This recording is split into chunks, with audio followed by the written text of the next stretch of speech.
یگان که نفر شما را مردم انتخاب نکرده است. مردم رهبر دولت، رهبر خودش انتخاب میکند. رهبر باور کرده، انتخاب کرده، تعیین میکنه به این یا وظیفه. من کی را باور کنم؟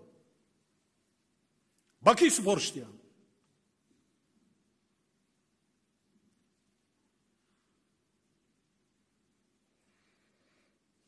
من دارم معلوم، من به دلیل نگفته ایستادم. من حتی نوارها دارم.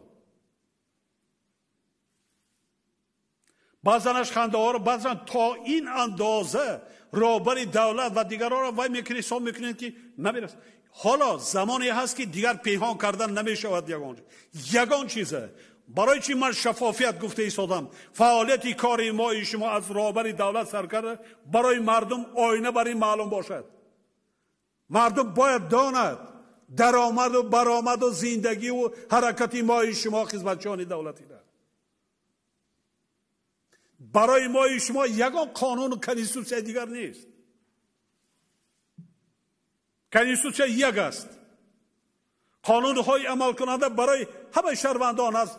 پرزیدنت تا شهروند عادی یک است. پاک وجدان باور کردم کافیه. فکری فرزنداتون نکنین.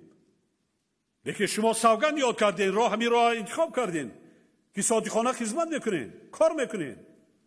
شما را مجبوران یگان کس تعیین نمیکند.